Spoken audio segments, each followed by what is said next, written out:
Bapak Ibu, saudara-saudara, hari ini kita akan melihat tentang doktrin manusia. Doktrin manusia, saudara-saudara, penting sekali untuk kita pahami. Mengapa, saudara-saudara? Karena ketika kita belajar tentang doktrin ini, maka kita akan memahami tentang Tuhan Sang Pencipta. Kita akan memahami, kemudian mengasihi Tuhan itu sebagai pencipta. Kita akan menghormati. Kemudian ketika kita belajar memahami tentang siapakah kita, tentang doktrin ini, kita akan kemudian mulai memahami dan mengasihi orang lain. Karena ketika kita tahu, oh ternyata kita cuma ciptaan, maka kita akan kemudian mengasihi kehidupan kita, dan kemudian kita mengasihi juga sesama kita. Kita akan masuk lagi, siapakah manusia itu? Siapakah manusia? Ada yang pernah berpikir, siapakah diri Anda? Saya ini siapa? Mungkin kalau sekarang sudah peduli, tapi ketika saudara ada di usia-usia yang masih lebih muda,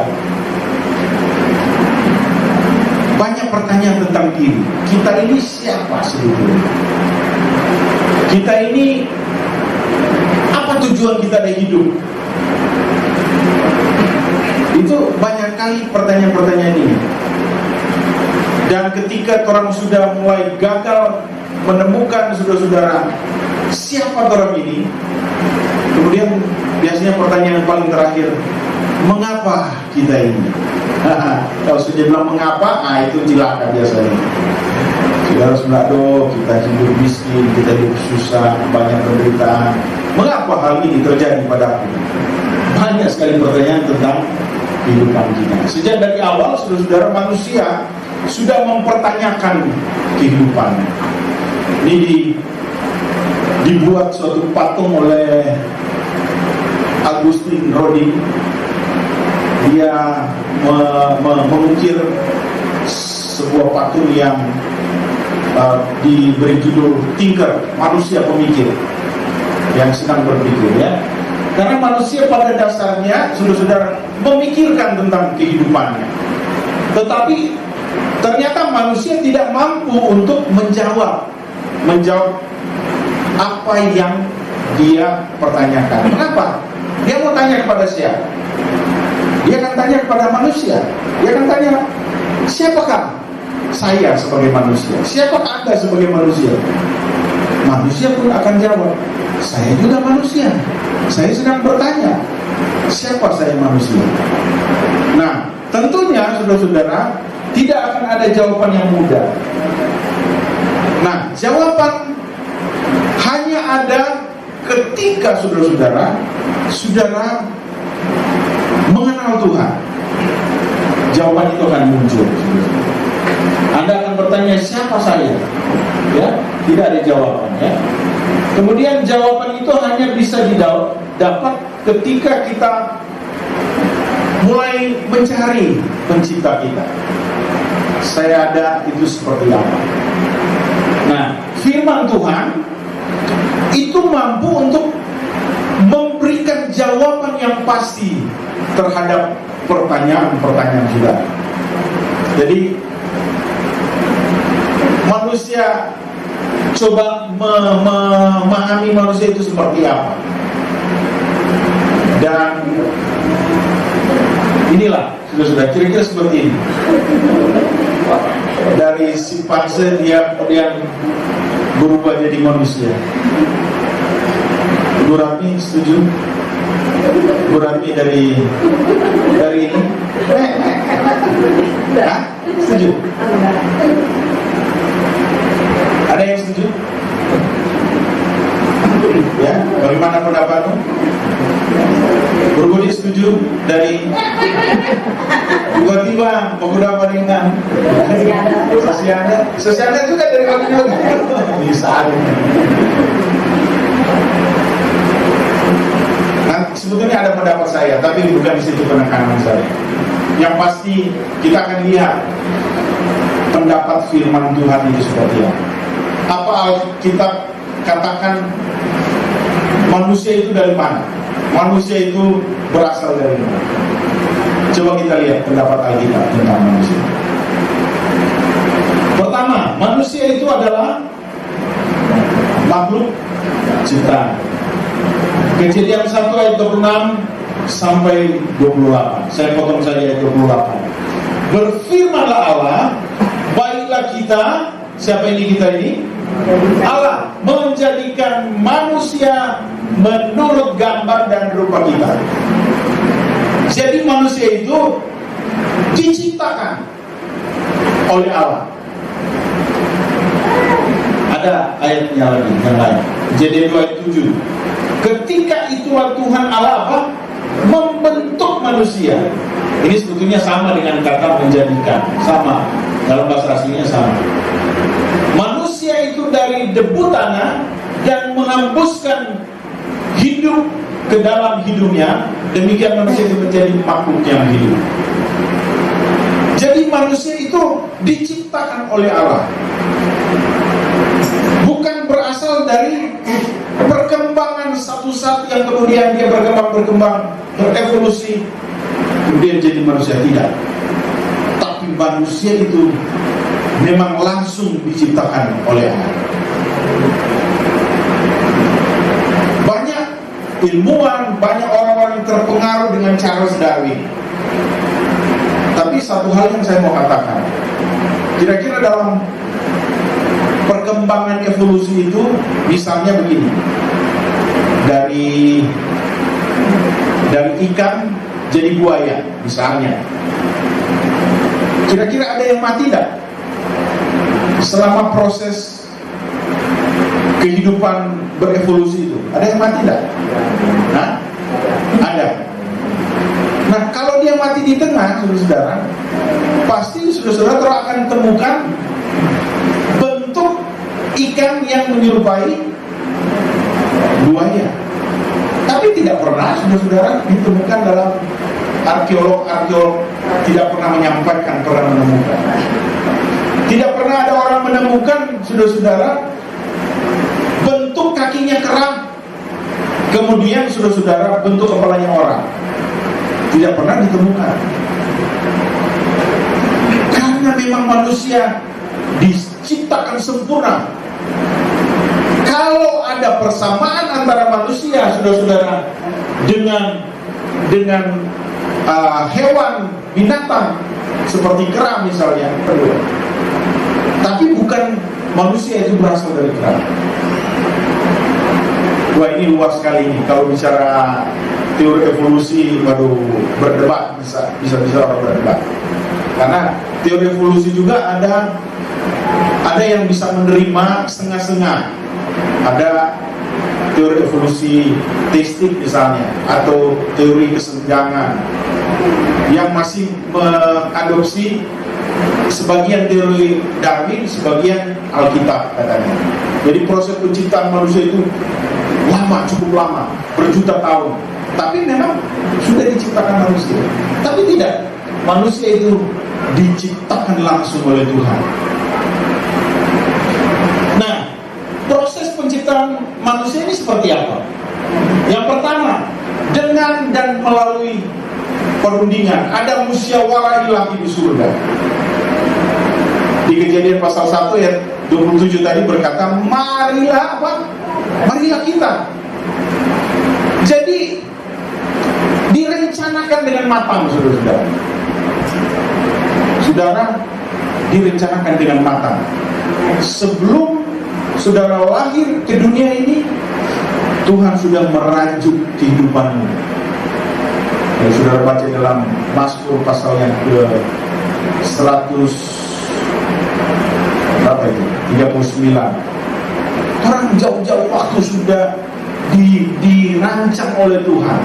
Ya. Dia sebelum saudara lahir, Tuhan sudah persiapkan hidupmu seperti apa. Tuhan sudah atur hidupmu, tidak terlalu pendek, tidak terlalu mancung. Kulitmu Tuhan sudah atur. Dia atur siapa orang tuamu. Kita tidak bisa memilih di mana kita akan lahir. Ya, saudara. Kita tidak bisa memilih orang tua siapa.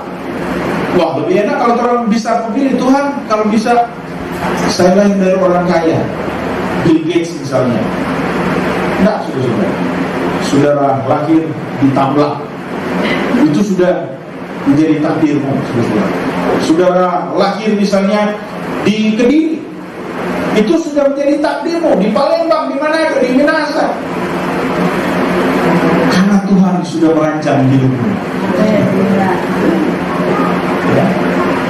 Jadi jangan khawatir, jangan pernah merasa rendah diri, rendah hati. Kalau rendah hati boleh, tapi rendah diri jangan. Kita ini tercipta hasil pemikiran Allah. Yang kedua, Allah menciptakan kita secara langsung. Jadi tidak melalui proses evolusi tadi, langsung tiba-tiba jadi manusia. Diambil debu tanah, saudara. Dia bentuk dengan luar biasa. Sama seperti seorang penjunan. Atau saudara pernah main-main tanah liat, toh? Siapa yang pernah waktu kecil tidak pernah main-main tanah? Atau paling tidak bikin orang-orangan di pantai sana, saudara. Sama seperti itulah. Yang berbeda adalah ketika Allah menjadikan patung dari tanah liat, Allah melihat bahwa ini perlu diberikan nafas kehidupan.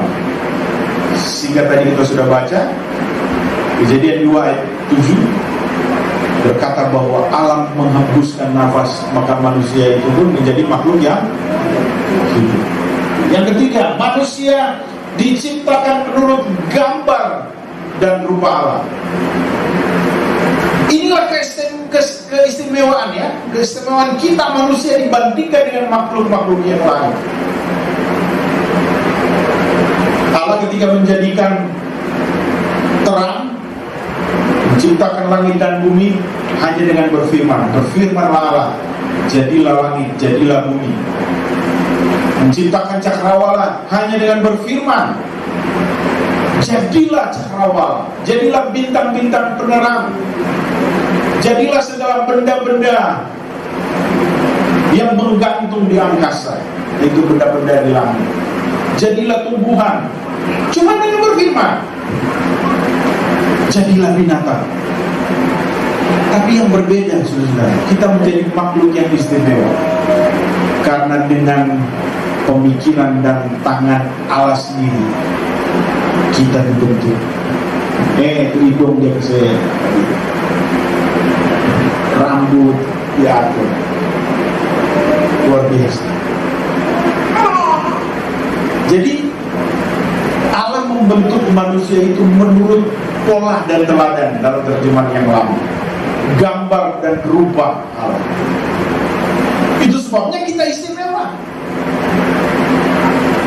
Binatang yang menyerupai saudara-saudara manusia, toh ada bedanya, saudara-saudara. Karena Allah tidak menempatkan saudara-saudara sesuatu yang sama persis dengan Allah. Mereka mempunyai bentuk fisik sama seperti manusia, tetapi DP interior di dalam itu berbeda, Bapak Ibu. Anda diberikan hati, Anda diberikan perasaan. Binatang hanya diberikan feeling. Perasaan dan feeling sama ya, intuisi maksudnya.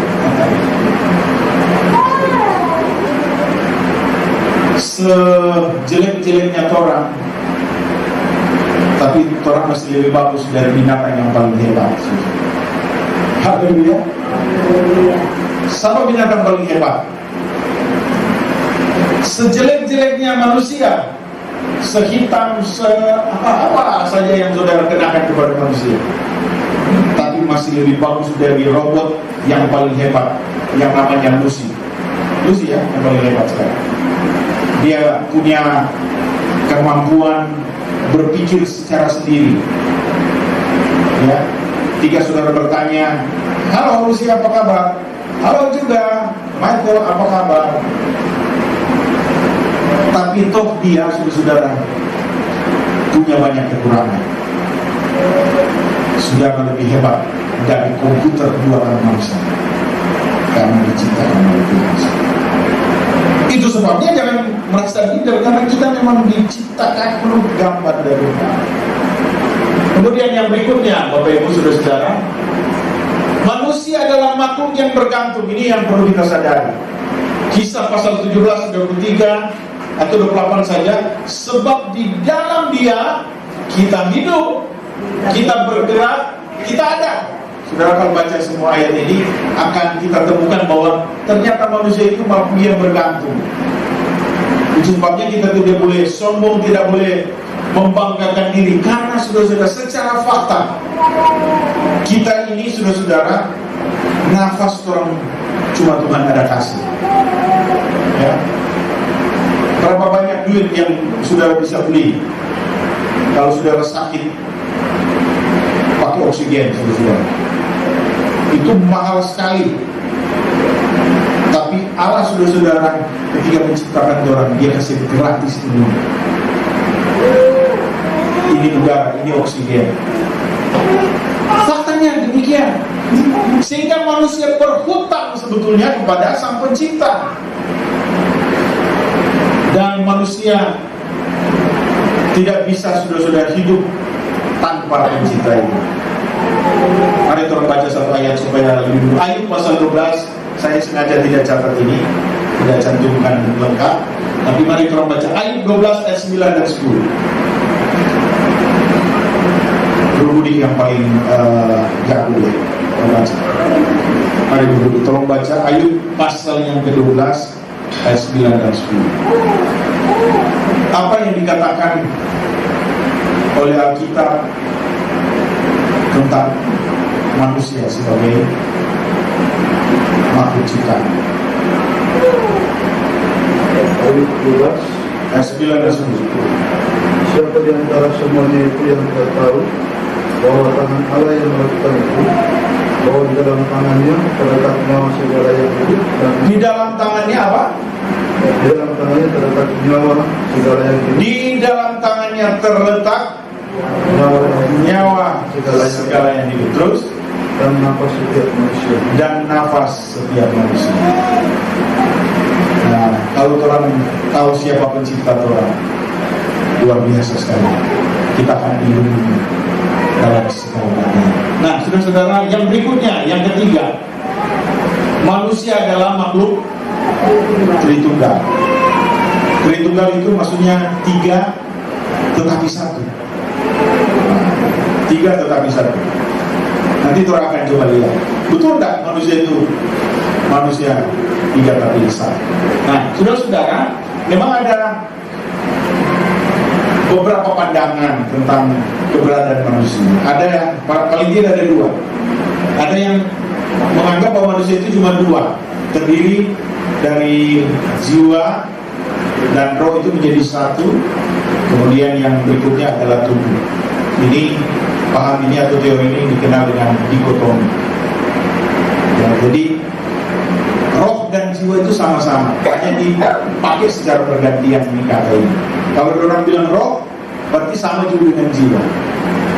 Dan ini biasanya dipakai atau diyakini oleh gereja-gereja di barat, di Eropa sana, gereja Calvinis.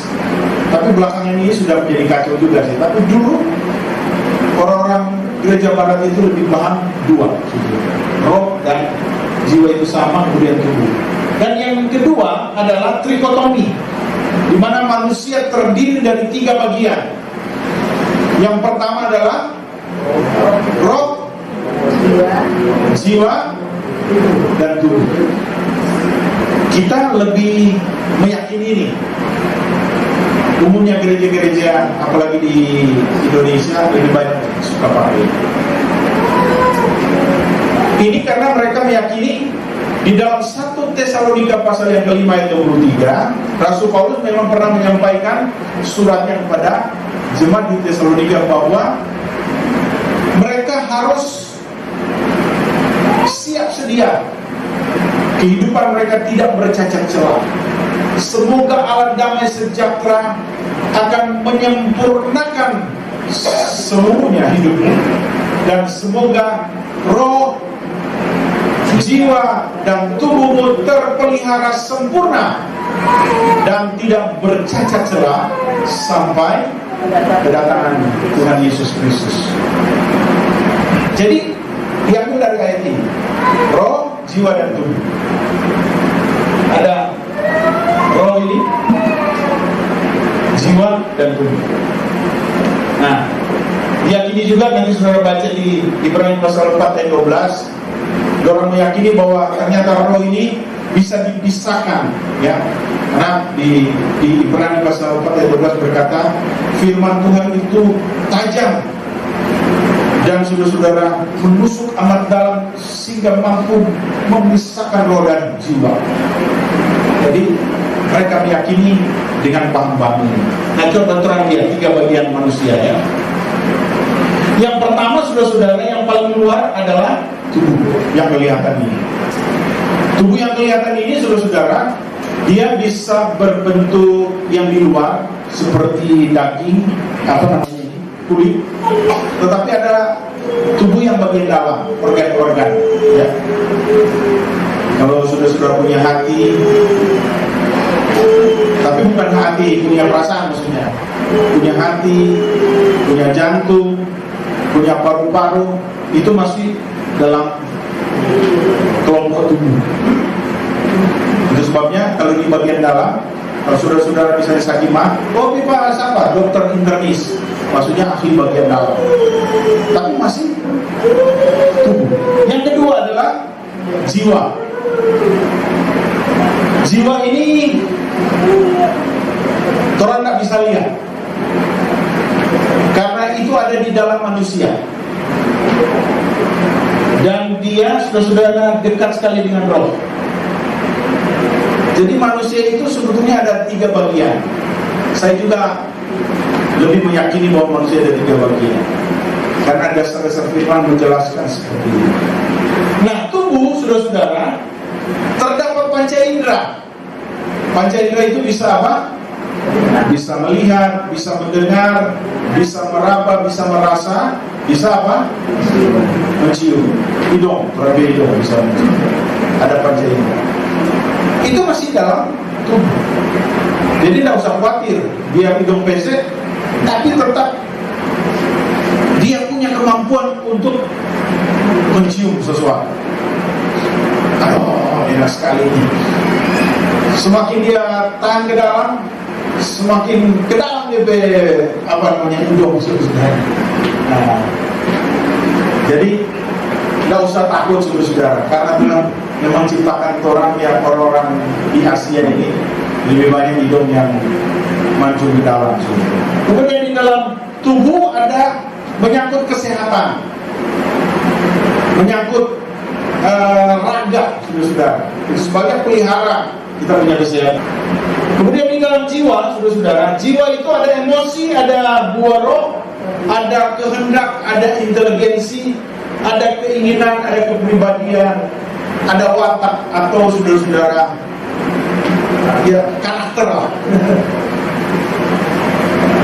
Ketika saudara-saudara merasakan sesuatu, marah, itu akan terlihat dari ekspresi tubuh. Tubuh akan menampakkan. Orang yang warna karakternya merah tidak bisa disembunyikan. Dia tidak bisa menyembunyikan kalau dia marah, sedih, atau lagi susah. Tidak. Sehebat-hebatnya orang menyembunyikan saudara-saudara apa yang dia rasa, pasti dari gestur tubuhnya secara fisik di luar akan menampakkan. Paling tidak lewat apa? Lewat mata. Saya karena sudah lama berkecimpung dengan dunia pelayanan, makanya saya selalu lihat di mata. Oh, ini lagi susah, ada doi ini, ini bapak ini lagi baru bakal lain, dia pemain tua tuh, dia istri baru kasih biar akan dapat tahu perantara, bukan perantara di mana, perantara di kuning di mata. Jadi dari wajahmu engkau bisa tersembunyi, tapi dari matamu engkau biasanya lebih jujur di sini. Karena tubuh ini mengekspresikan apa yang ada di dalam jiwa. Nah, saudara-saudara, kemudian dengan roh itu ada iman. Jadi iman saudara itu sebetulnya ada di dalam roh saudara-saudara. Ketika saudara diminta untuk melakukan sesuatu demi Tuhan, melakukan sesuatu, saudara akan saudara menyatakan itu mulai dari roh saudara-saudara, bukan dari tubuh. Tubuh hanya menindak saudara-saudara apa yang ada di dalam. Betapa saudara-saudara mencintai, semakin mencintai Tuhan, itu akan nampak di dalam tubuh. Tapi ketika tubuhmu lemah, kadang-kadang roh juga turut lemah, saudara-saudara. Itu sebabnya kita harus jaga saudara-saudara tubuh kita. Karena manusia itu adalah satu kesatuan. Dan roh ini, saudara-saudara, adalah bagaimana kita manusia mengekspresikan kehidupan kita sehubungan dengan kita berhubungan dengan Tuhan. Kita tidak bisa menjangkau Tuhan dengan tubuh kita. Kita tidak bisa menjangkau Tuhan dengan jiwa kita. Kita hanya bisa menjangkau Tuhan dengan apa? Dengan roh. Di mana firman Tuhan itu berkata? Dalam Yohanes pasal 4 ayat 24. Tuhan itu adalah roh. Barang siapa menyembah Tuhan harus menyembah di dalam roh dan Tuhan. Saudara bisa cantik, bisa ganteng, saudara bisa saudara hebat kepribadianmu, tapi ketika imanmu anjlok, susah rasanya kita berhubungan dengan Tuhan. Karena roh kita saudara itu harus diubah. Itu sebabnya saudara-saudara, Allah ketika datang ke dunia ini, ketika berinkarnasi di dalam Yesus Kristus, Efesus pasal 4 ayat 23, dia berkata bahwa yang Tuhan ubah di dalam manusia bukan tubuh. Ketika saudara percaya kepada Tuhan, tubuhmu tetap begitu. Engkau gemuk ya, engkau tetap gemuk, jangan engkau kurus. Rambutmu yang krol-krol, keriting-keriting, ketika engkau percaya kepada Tuhan, engkau tetap akan krol-krol dan keriting, kecuali engkau rebonding. Ketika engkau percaya Tuhan, tidak ada terjadi perubahan di dalam tubuhmu. Yang berubah adalah hatimu dan rohmu. Ini yang berubah sebenarnya. Ekspresi tubuh, ekspresi dari roh dan jiwa itu dikeluarkan oleh Tuhan. Nah, apakah tubuh ini tidak penting? Penting, saudara-saudara. Karena firman Tuhan berkata, orang harus menjaga tubuh kita, karena tubuh kita adalah bait Allah. Haleluya. Jaga kesehatan, jaga saudara-saudara, berusahalah. Kalau memang genetikanya darah tinggi, kadang-kadang susah juga. Kalau orang keturunan Sufi atau asam urat, susah juga. Tapi berusaha menjaga.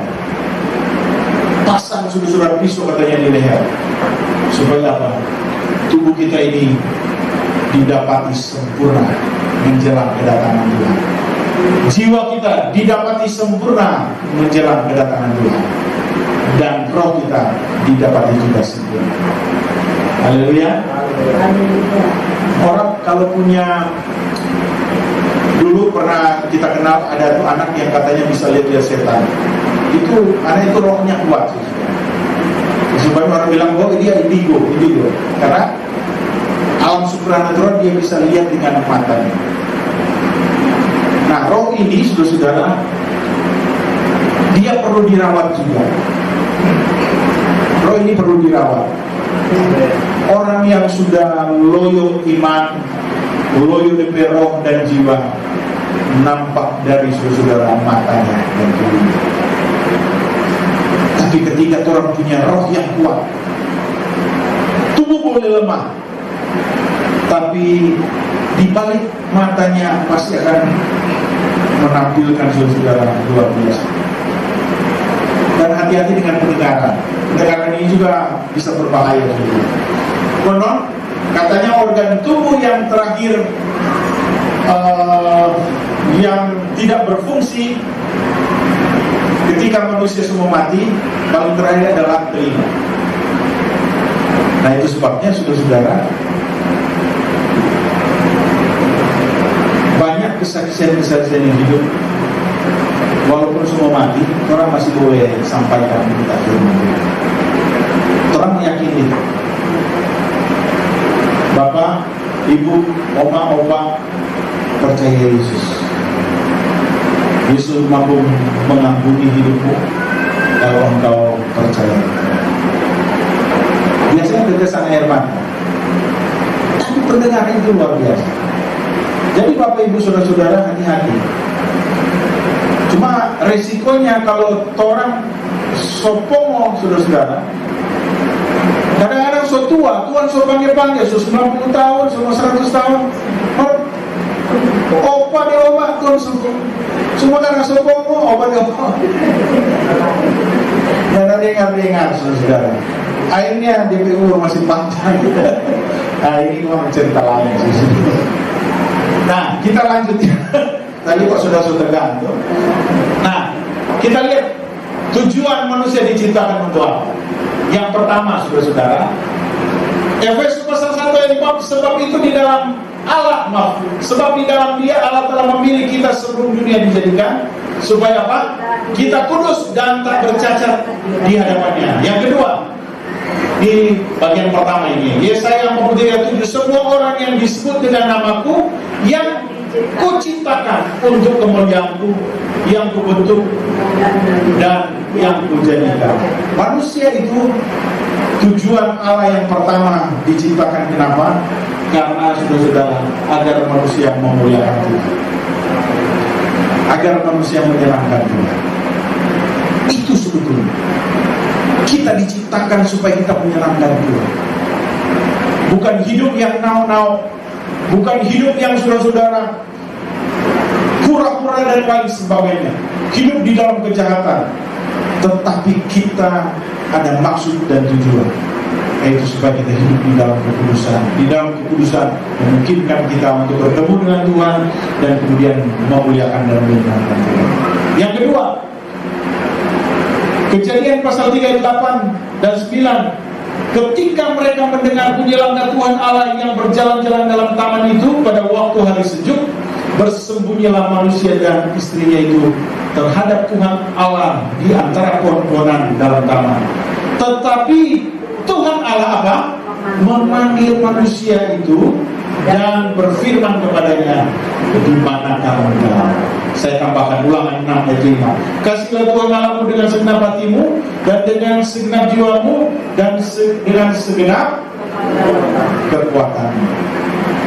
Ayat-ayat ini menunjukkan bahwa tujuan Tuhan menciptakan kita adalah untuk supaya kita berfellowship, berhubungan, mengadakan kontak dengan Tuhan, supaya terjalin hubungan kasih.